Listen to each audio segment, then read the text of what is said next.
so glad to be here. How about that? Is that okay? At the Coolidge Foundation, we noticed an argument the J.D. Martin Center made recently. It stood out to us. It came from an author who might not be here, named David Phillips, from your website. Mr. Phillips argued that it was time to open or stop meeting students where they are. That teaching phrase?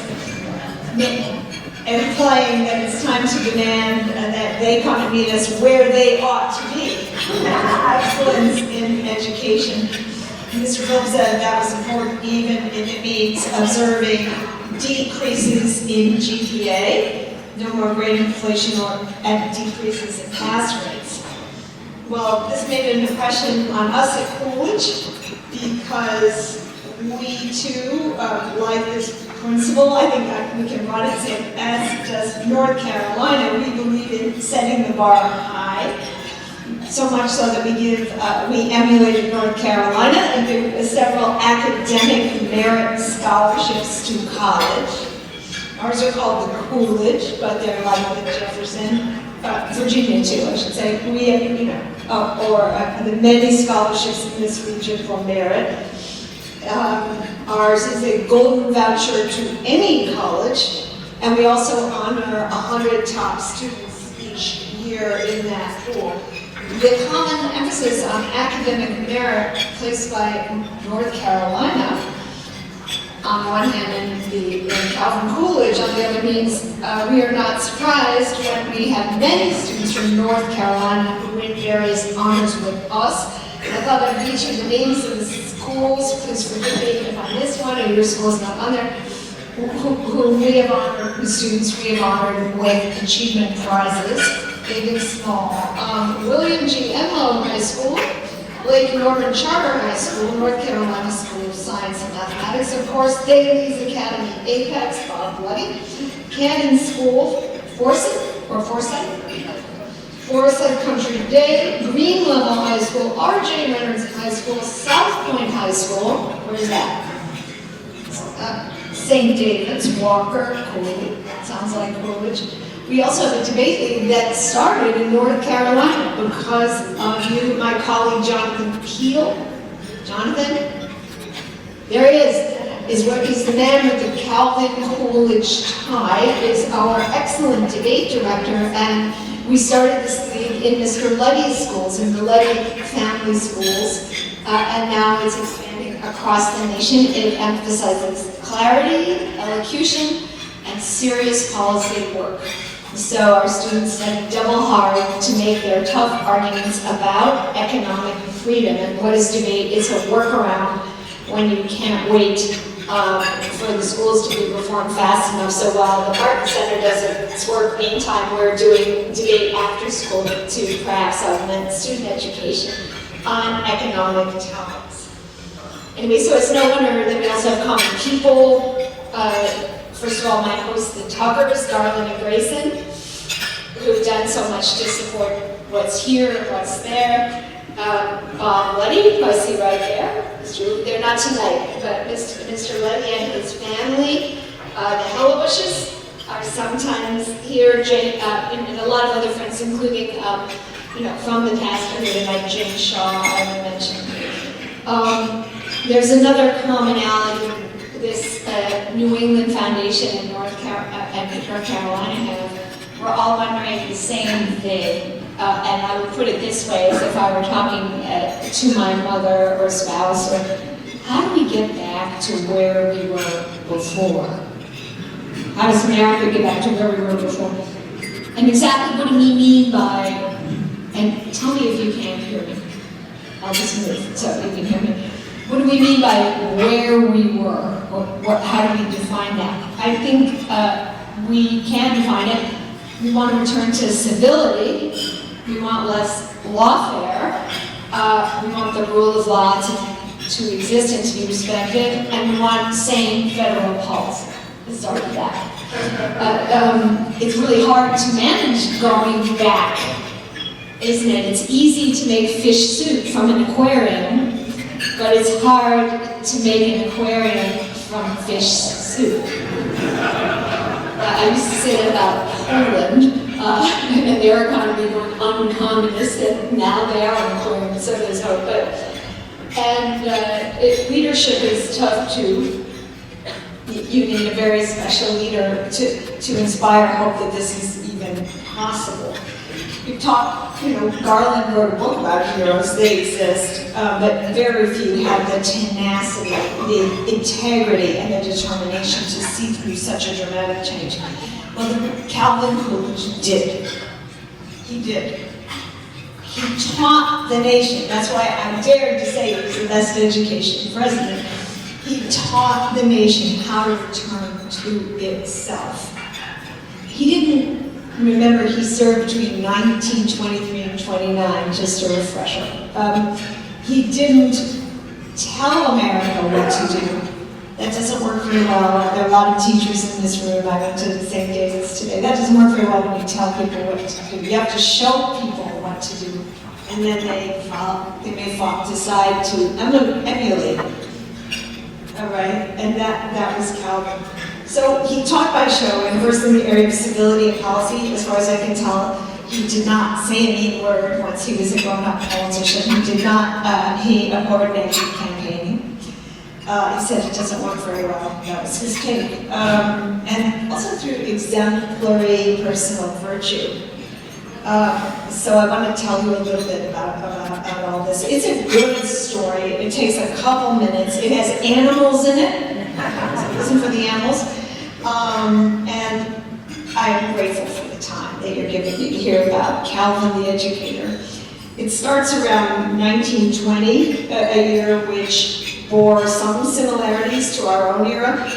First of all, the country was in a vengeful mood, as now. There was an element of anger beyond the necessary with the opposition on both sides. You recall after World War I, we had a Red Scare when Russia was going communist, and we put a lot of people in jail, some of whom did not deserve to be there. We were quite strict with people. I remember the laws who opposed the war. You probably know about Eugene Victor Debs. He went to jail. The leader of the socialists, a radical, but he went to jail because of what he said about the war, which is different. That's a speech issue, which you could take a position on. And the electorate was not particularly feeling that it trusted the government too much, or the authorities too much, black or white. There was a lot of tension in the country, a lot of rioting. What else is similar as now, the Republican Party had a split. And the split was becoming a serious split. On the one hand, there were the old Reaganites, pretend that they're Reaganites, anachronism, but you know what I mean. The more market-oriented people, just conservative, stay back. I'm oversimplifying, but allow me that. And on the other hand, there were the new Republicans who were more progressive, sometimes more progressive than the Democrats. And that seemed to be the future. And the new restive GOP was led by Bob LaFollette of Wisconsin. And then you go back and look at his program, what did he want? This is also sounds familiar. Drastic antitrust action to get rid of threatening monopolies. Subsidy, basically what we would call entitlements and subsidies for veterans, and the veterans were struggling, and for farms. Maybe nationalize a business or two. The progressive Republicans wanted to nationalize, to keep their railroads nationalized in peacetime. And now to America was reeling under a suddenly much larger federal debt. Their COVID, but of course it was bigger, was the cost of World War I. Okay, that's the mess. The obvious, how does the government get money just for the government? Well, they couldn't raise the taxes any higher. The marginal tax rate on the income tax was over 70%. And there was an additional creepy factor, particularly for those of you who have been in business in the room, you'll understand the treatment of capital gains. Now we have different tax rates for cap gains and for income. In those days, there was a theory, and some of the courts were upholding that theory, that cap gains were to be treated exactly as ordinary income. So 70% cap gains rate is a real deterrent to rehiring unemployed people. That was a serious threat. And by the way, supposing you raise the taxes higher, would you get more money? Maybe not. There was what was called a capital strike. The labor strikes and capital strikes. Capital strike was on strike in the early 1920s. The Republican Party could have fallen to pieces, big divide, and it actually did something interesting. It drew in its breath and said we have to choose between being progressive and being conservative. And we choose, even though it's so yesterday, so old-fashioned, we're going to be conservative and free market, more or less. There's an inconsistency, which is the tariff, which I will not get into in this talk, and we'll be here till morning, but they were largely smaller government, freedom for business, the way we think of the Reagan Republicans. And they said, we're going to stick to this policy even if half our party leaves. That's why it was great, and that became the basis for the platform of the campaign of 1920. We're going to ignore our progressive wing, and we're going to say no a lot, basically move into austerity. Austerity is considered very counterproductive as a logo, as a theme in politics, right? That's what they were doing. We're going to cut everywhere. We are going to make the wager that the suffering farmers, and the farmers were suffering, and commodity prices were way down after World War I, and the suffering vets, and the vets were suffering. It was a very troubling time in terms of health care. Their legs had gangrene, and we did not have antibiotics. So you can imagine how much trouble these vets had when they came up. We're not going to pay them off, rather we're going to wager that we can make, through our free market position, through cutting the debt, through balancing our budget, such a strong economy that they will be happier, and many of those who can recover and find work. That was such a big wager. They weren't meeting voters where they were more visionary, and they were meeting voters where voters could be. And I'll repeat that at the end. So they had a plan: restore rule of law, be civil, cut tax rates, privatize, particularly lease out or sell government assets such as oil on the west, in Wyoming and in California. The term they choose for what they're doing for their program in 1920 was normalcy. Do you remember that? Some of you have heard that. It's a terrible term. What is that? Is that Greek or Latin? I mean, excuse me, it makes you think, well, we have to be like a cod, but we don't want to be like a cod. But what they actually meant, Coolidge did not like it. He called it, the vice presidential candidate, he called it reducing economic uncertainty, which is much more familiar to us and makes more sense. But anyway, that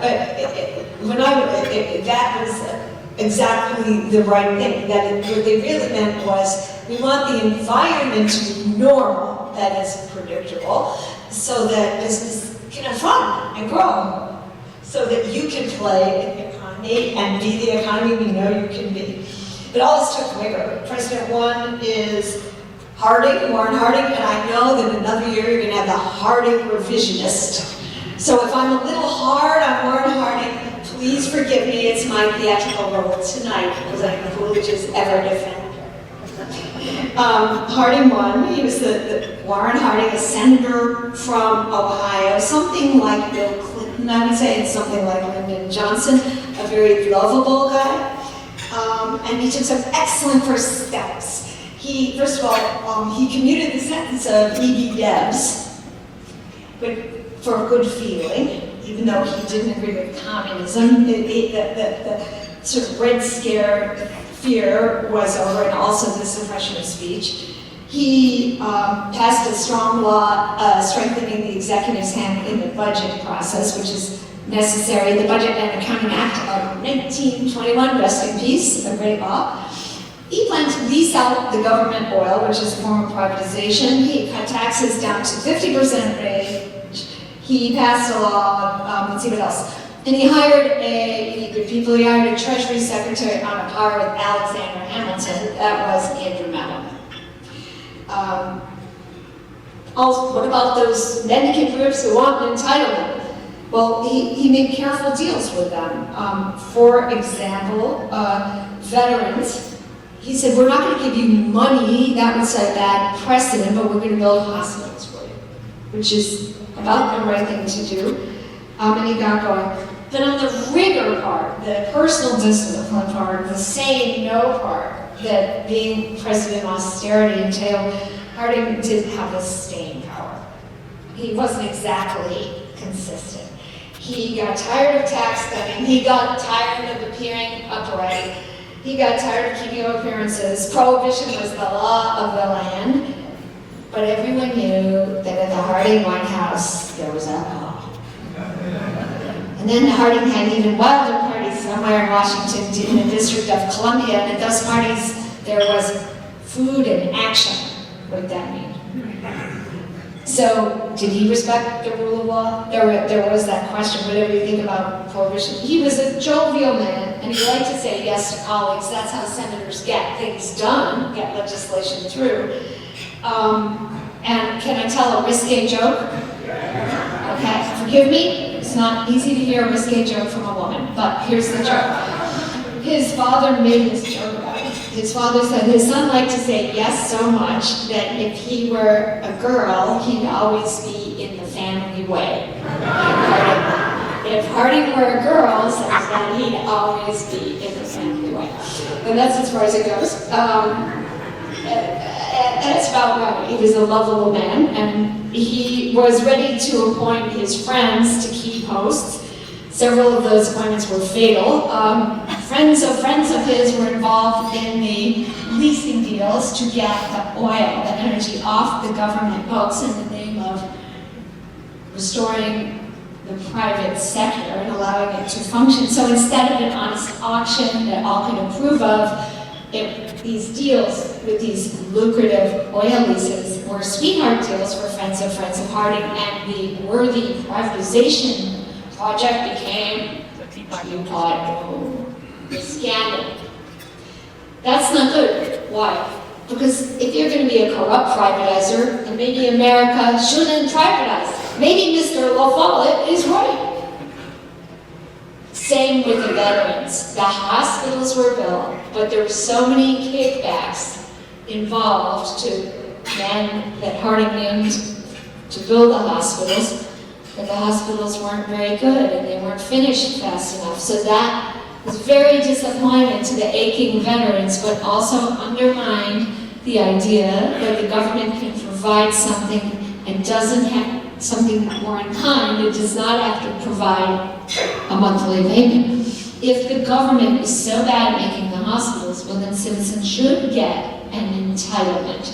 Right? So he weakened the very arguments of the party through his lack of oversight. I do feel guilty now. I admire Warren Harding in many ways, but we'll move on. Alas, Harding passed away in 1923, August.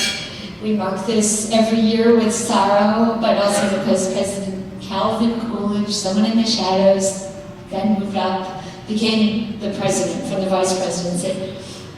A relatively unknown governor from Massachusetts. Coolidge was ranked low at that time.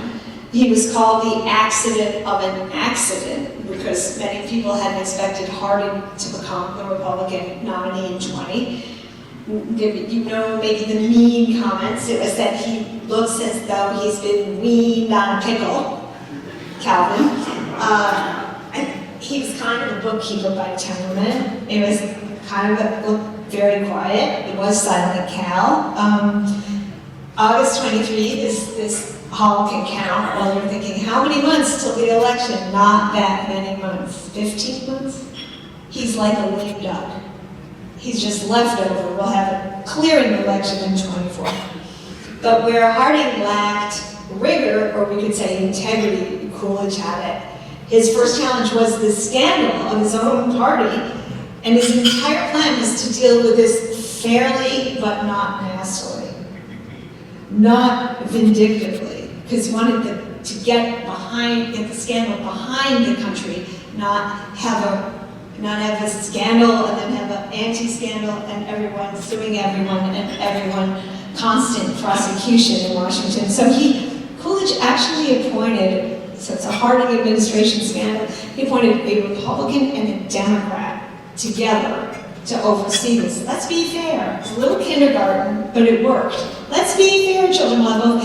And to boot, I noticed that the Democrat he appointed, Atlee Pomeroy, was from Harding's own state to investigate this Harding scandal. Of course, Harding himself was gone, but these were Harding's people who committed these errors, and the Attorney General had to resign, the Interior Secretary went to jail, the hospital man went to Leavenworth, and so on. But again, I would say this house cleaning went fast, and it was not vicious, which gives us that for today.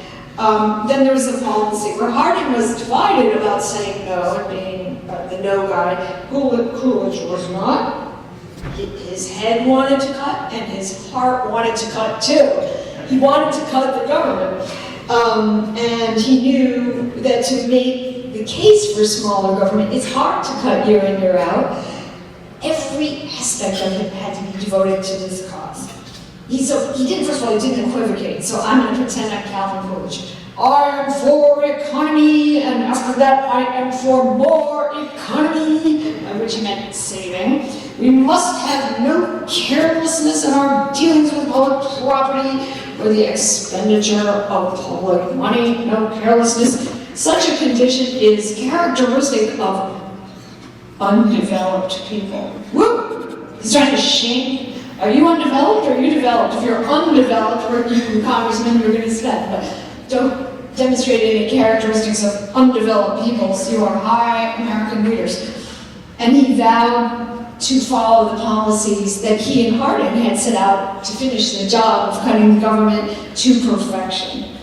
One thing the public noticed right away was the Coolidge White House differed from the Harding White House. It was super square. The liquor was gone. President Coolidge was strict with his sons. Psychologists have argued too strict, but I understand. He made his son dress up every night because you're having dinner with the President of the United States. Coolidge understood that there's no privacy in the White House. It's a stage, no matter what. Sorry, that's the price you pay for those 4 years. There was a housekeeper that we discovered, and her papers are in the Vermont Historical Society, who told about what happened with overspending at dinners. The housekeeper who was in the White House when the Coolidges arrived was named Mrs. Jaffray, and she had been there since the Tafts. And she went to the fancy stores to buy the food in a horse buggy. And Coolidge thought she should go to the Piggly Wiggly, the supermarket, and buy in bulk. And one day she showed him a whole spread of ham dinner she had for some foreign dignitaries.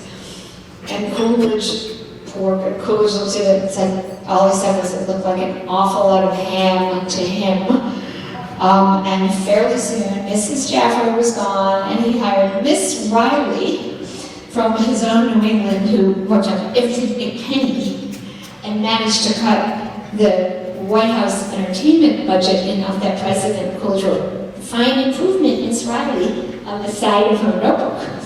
That is, it's not because he was mean, but he could not live lavish if the country couldn't live lavish, and the government wasn't lavishing out gifts to taxpayers. How devoted, I mentioned pets, and here they come. Most presidents, well, what did they name pets in the White House? Names that kind of are lighthearted to show the humanity of the president. Fala, President Roosevelt, or Barney, or Socks, and some more recent names of animals.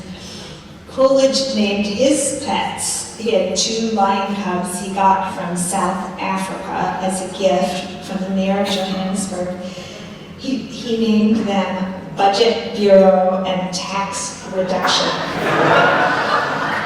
because they were twins, and then he fed them even Steven, so they stayed the same weight. Budget and tax reduction. You can't have the two. He wasn't the modern supply side of Mr. Reynolds, I believe is here. There's Alan Reynolds. He wasn't quite a modern supply sider, the great supply side of Alan Reynolds. He was a little cautious, and he wanted to cut spending if he was going to cut rates. So there it is. That tells you about Coolidge. Enormous display, tremendous display from him on the budgeting. He compared it to cheese paring in his father's cheese factory, because after a while you cut and cut year in, year out, balanced budget every year, you run out of things to cut if the population and the economy are growing, kept cutting. Of course, you know, he also was not embarrassed about talking about his cutting, Mr. Austerity. And every year, twice a year at that time, they had a meeting of all the employees of the executive branch, or maybe the leadership of the executive branch, so 500 or 1,000 people in the hall. And then he would hold a sort of pep rally to encourage them to cut even more than their boss told them to. Again, a little bit like kindergarten, the 2% club for department heads who voluntarily cut their budget 2%. And then they had the when that was no longer possible, they had the 1% club for department heads. What do you get, a sticker, right? 1% club for those departments that would cut their budgets some more. And then there was nothing left to cut, so they had the woodpecker club, inspired by New England in part, for the departments that managed to chip away at their budget here and there. He didn't think it was below his pay grade to talk about very small things, such as the cost of pencils. I'll read you a line he read. "I don't know if I ever indicated to the conference that the cost of lead pencils to the government per year is $125,000. Use every millimeter of that pencil before you throw it out." He also cut, much more importantly, the budgets of future presidents by preventing laws. It's better to kill a bad law than to pass a good one. He's like, he wrote his father that. And when it came to vetoes, Harding didn't like to veto. You could have guessed that by now. So I think he vetoed 6 times. Coolidge vetoed 50 times, which is quite a lot. People studied Coolidge, as they always do with the president, to find a vulnerable area so they could get their subsidy approved. Maybe he would break, and they thought he would break on farming because he came from Vermont. Don't know if you've been to the lovely Coolidge site in Vermont, unparalleled in beauty, but you will observe that it's awfully hilly in Vermont, and you'll observe a lot of cows and goats and things, because it's the village that Coolidge lives in was later rated by the Ag Department not arable, even though it's a farm village. And they say in Vermont that we farm rocks because there's so many rocks. So they thought Coolidge would understand the necessity of agricultural subsidy, the lobby for ag subsidy. And I'll read to you, and he had one of his famous comical Coolidge scenes. So this is how he said no. So the lobbyists come to the White House to beg for ag subsidy. And the conversation is mostly about the pauses. You're farmers. Pause, pause, pause. Well, says the president, farmers never have made much money. Pause, pause, pause. Don't suppose they ever will. Pause, pause, pause. Don't suppose there's much the government can do about that. Pause. They left the room with no subsidy, and the same held true for fishing, because Coolidge was sort of a show fisherman, no, not very good, fish with worms. And fishing lobby lost out as well. And also, I mean, I think that I'm telling you negatives for fun, but he took the tax code very seriously. He didn't like any 50% rate. He wanted it way down. And he and Mellon worked, the Treasury Secretary, who began worked on that like it were their war. Their World War I, their Desert Storm, their World War II. So hard to get rates down and down. There were several pieces of legislation, and it wasn't until 26 that they got to their target top rate, which was 25%, which was also retroactive. Isn't that nice? A retroactive tax cut. And he explained why. I want the people to have more for themselves. That is the chief meaning of freedom. These changes became law gradually with many struggles. America found that it was free to grow, and it did. One of the problems with education that you address, and I've heard about the recent study regarding, let's see, Washington and Lee and Williams College, and the curricula there, those colleges are not alone. The school texts depict the 20s as a sort of falsehood, a bubble in the champagne of Great Gatsby's glass. Not serious. That what our textbooks, our university textbooks and our high school textbooks make of the 20s, it does not correlate to reality. The reality of the 20s is they truly did roar. There wasn't anything fake about it. The growth spread to all. Veterans did get good jobs and trades. People got their second car. They got the Model A after the Model T, and the Model T went 30 miles an hour. The Model A went 45, even more. Car experts. That was what the 20 was. That sort of acceleration in the quality of living. We got appliances, electricity in homes. We found our way back to normalcy.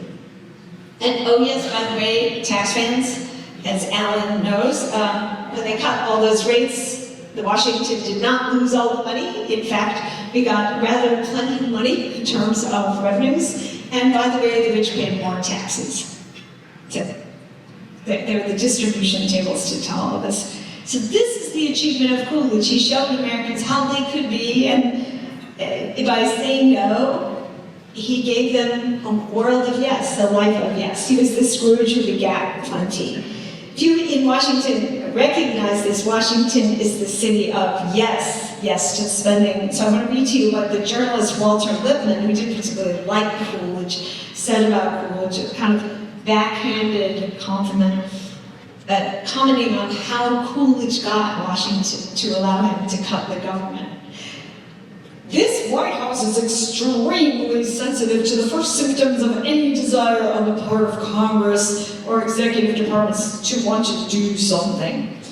The skill with which Mr. Coolidge applies a wet blanket is technically marvelous. There has never been Mr. Coolidge's equal in the art of deflating interest in a new project. The naive statesman imagines it is desirable to interest the people in their government, that indignation at evil is useful, but Mr. Coolidge is more sophisticated. He has discovered the value of diverting attention from the government, and with an exquisite subtlety that amounts to genius, he has used dullness and boredom as political device. Good Walter. Americans were less cynical. They loved Coolidge, and as Garland showed in his book, excellent book about the 24 election, 3 parties in the campaign, Mr. Dual Follow did break away the progressives.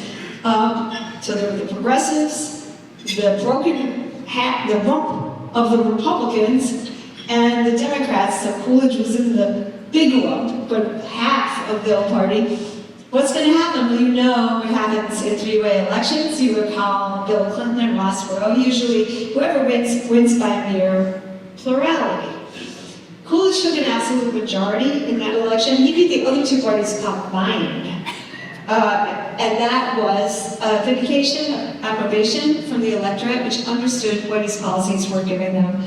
And if you're wondering about a Coolidge soundbite, the soundbite is when Coolidge left office after 67 months, the federal government was smaller than when he came in.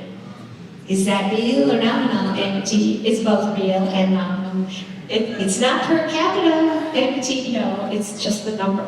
So congratulations to Calvin. 1928 election approaches. Republicans expressed their desire that Coolidge run again. He could remember that was before recent amendments and he'd been only elected once, but they wanted to ride his rather broad coattails. But he decided to step back, another sign of character. And the man who did end up running for the GOP was Herbert Hoover, a very different type, more like Mitt Romney. And Hoover, an action man, but even Hoover had to promise the continuation of Coolidge policy in his campaign in order to make himself confident about his victory. What do we ask? It's important for us to ask what utility it is. How did Coolidge do it? It support from Congress, he had excellent policy, he had the GOP platform of 1920, and he had Warren Harding's example, some of which was really good. But I think his personal consistency at home and abroad, at home and at the office, his personal virtue also mattered because voters saw he meant it. There wasn't that distraction of scandal. He knew it would cost what President George Bush, 43, calls, it would squander political capital to have a scandal. I think the Coolidge record also suggests something else which relates to you and your work. We say stop meeting students where they are. What the Coolidge story says is please also stop meeting voters where they are. Show them instead what they can be, and they may surprise you. Thank you very much.